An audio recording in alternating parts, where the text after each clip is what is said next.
Good morning everyone. Today we are going to discuss about absolute maximum shear force. Absolute maximum shear force.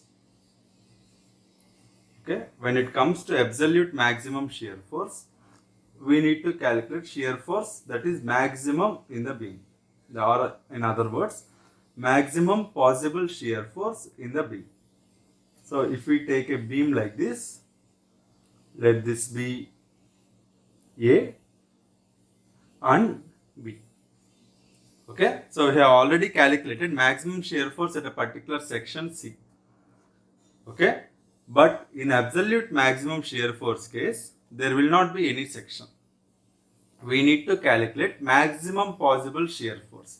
It can be at either point A or it can be at point B. We don't know that. Okay, in order to do that, what we need to do is, there is one small concept. Maximum shear force is occurred at the supports and maximum bending moment is occurred at the center of the span. Okay, by remembering that, what I will do is, instead of taking section here, I will be taking section exactly at point A. Okay, now my maximum shear force diagram will be changing to, or shear force at a section will be changing to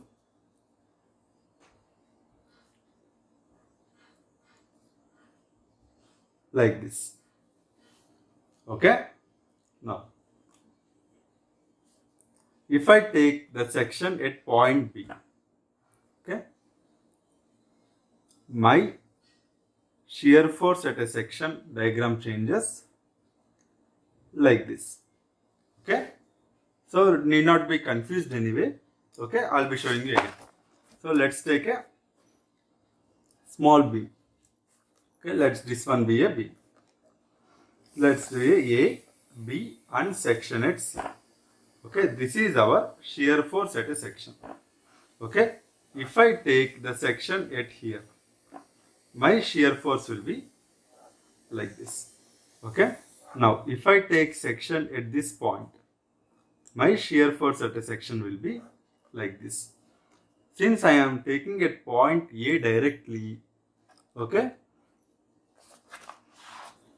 my shear force will be, this is shear force at a section. Okay, this is nothing but positive, negative, positive, negative, positive, negative, and this will be only positive. Absolute maximum positive shear force. Okay, this is this can be written as ILD for absolute maximum positive shear force, or this is also the ILD for RA, or it is also the ILD for RA.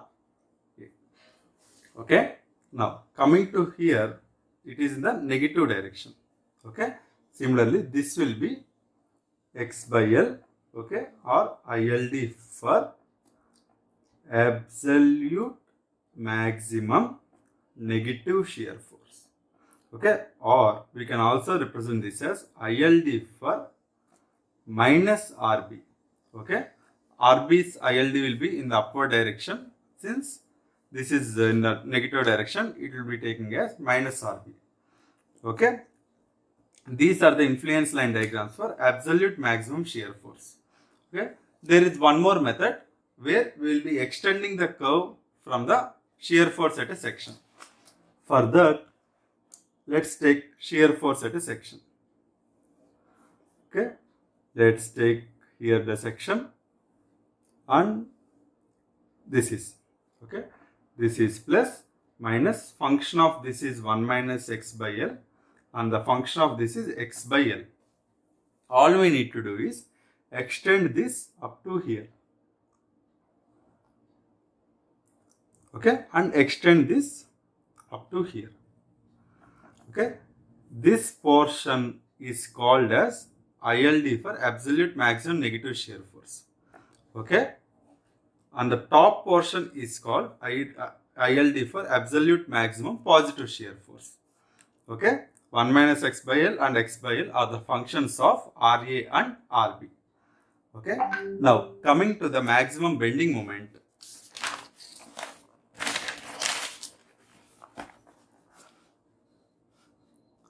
Okay, let's take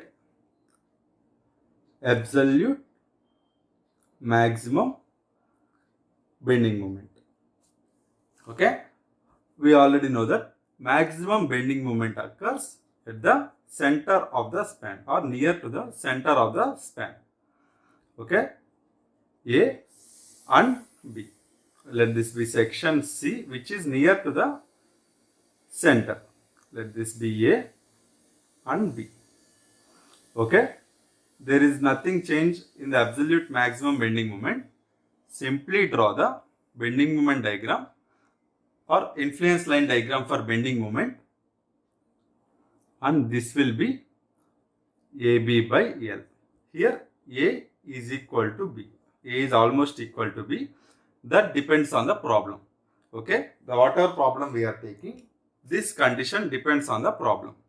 Okay, so to avoid this one, I am taking directly AB by L. This will be near to the center, not exactly at the center, near to the center. If the loads are symmetric, it will be exactly at the center. If the loads are unsymmetrical, this section may be somewhere close to the center. Okay, remember that point.